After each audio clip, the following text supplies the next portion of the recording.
The Federal Capital Territory Minister Nyesom Wike has handed over 60 motorcycles to the Department of State Services DSS and Vigilance Group of Nigeria to combat recent kidnapping cases in the FCT. Hi, welcome to What's Happening. These are the top 10 stories. At number 1, the Minister of Aviation and Aerospace Development Festus Keyamo has announced plans by the federal government to take strict action against private jet owners who illegally operate their aircraft for commercial purposes. Keyamo noted a growing trend where individuals obtain permits for non-commercial flights for their private jets, but then operate these aircraft for commercial flights, sometimes up to 6 to 8 times a day. The minister stated that the president has directed rigorous enforcement of regulations with no exemptions for anyone, including friends of the president.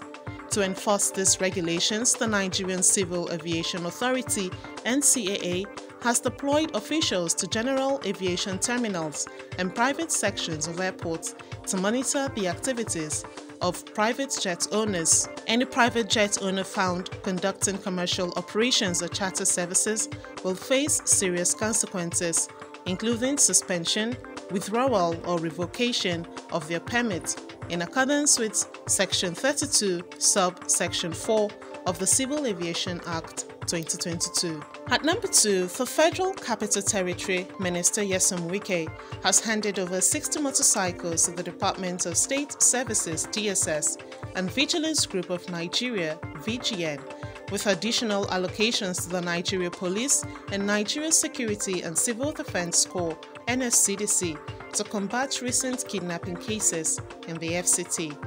The minister, at the handover ceremony held on Monday, April 15th in Abuja, reiterated the motorcycles are to be used in rural areas to combat insecurity, cautioning against their use in townships, and urged security agencies to ensure the effective utilization of the motorcycles. Wike added that the government will provide logistics for those who are to use the motorcycles. At number 3, Senator Ned Nwoko, representing Delta North Senatorial District, Delta State, has secured the release of 4 family members arrested for fabricating weapons in the Onitsha-Olona community. The major suspect with skills in building drones and modifying AK-47 rifles caught Nwoko's attention. Nwoko said he plans to introduce a bill to recognize and develop such talents nationwide. In a statement after his visit to the headquarters 63 Brigade Asaba, Nwoko said they were making progress in addressing the situation regarding the illegal arms factory discovered in Onitsha-Olona community. In a statement after his visit to the headquarters 63 Brigade Asaba, Nwoko said they were making progress in addressing the situation regarding the illegal arms factory discovered in Onitsha-Olona community, Delta State. He added that efforts have been made to ensure fair treatment for those involved, balancing justice with the opportunity for rehabilitation and contribution to society. The senator underscored the need to redirect these talents toward lawful and productive endeavors. At number 4, the National Chairman of the All Progressives Congress APC, Abdullahi Ganduje, has been suspended from the party by members of his ward in the Dawakin Tofa local government area of Kano State. This decision comes amid corruption charges leveled against him by the Kano State government, including allegations of bribery and misappropriation of funds. Meanwhile, the APC State Working Committee in Kano has sanctioned ward leaders who suspended the national chairman, citing anti-party activities and meetings with the opposition. The State Working Committee suspended the perpetrators for 6 months and set up a special panel to investigate the allegations leveled against them. The Kano State Attorney General Haruna Dederi confirmed that Ganduje, along with his wife and 6 others, will face trial on April 17, 2024 on charges related to accepting $413,000 and 1.38 billion naira in bribes. At number 5, the federal government has expressed its commitment to ensuring Nigeria has a voice in the development and regulations of artificial intelligence (AI) on the global stage. Minister of Communications, Innovations and Digital Economy Bosun Tijani made these remarks at a workshop on national AI strategy, highlighting the transformative potential of AI across various sectors of the economy. With the global GDP for AI expected to reach $15.7 trillion by 2030, Tijani underscored the need for Nigeria to be an active participant in the development and deployment of AI technologies. The workshop, attended by over 120 local and international organizations, aims to develop a strategic roadmap for Nigeria's participation and leadership in the global AI market.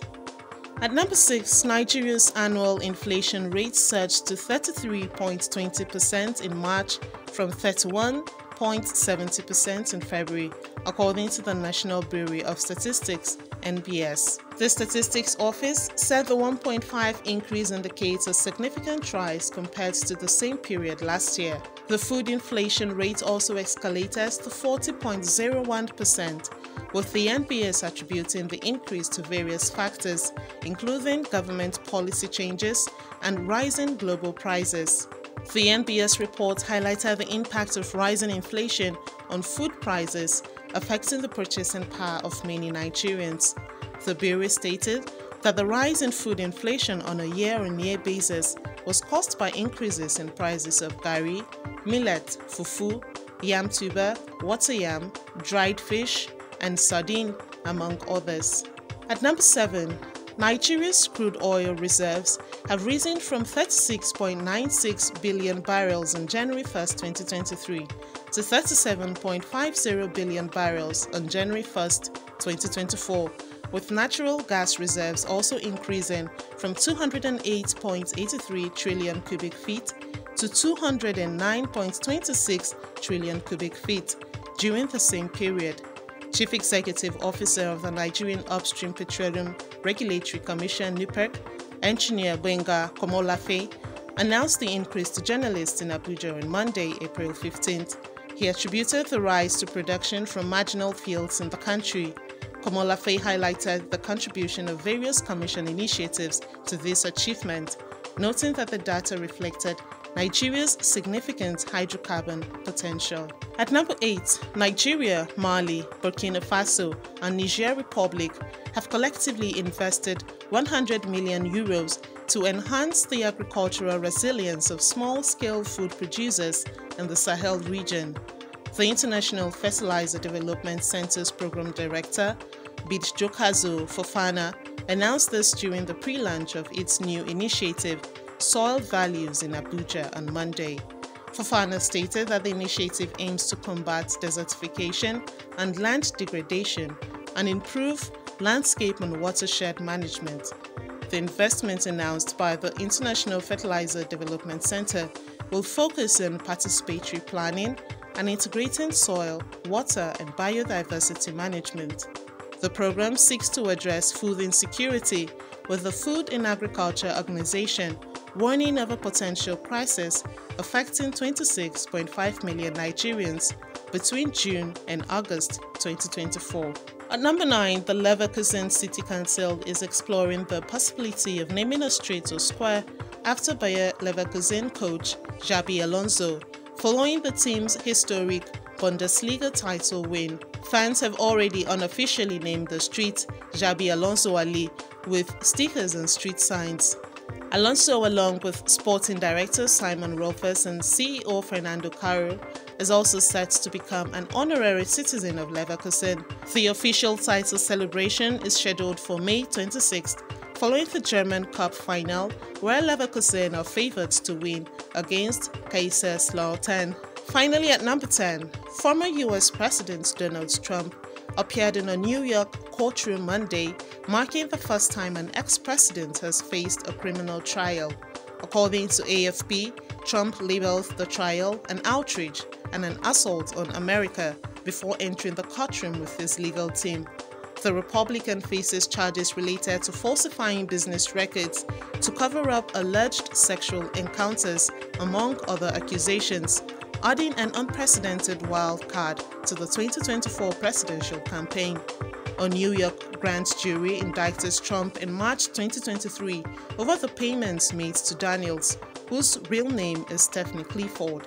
The ex-president has denied the charges and says the encounter with Clifford and another with a Playboy nude model did not happen.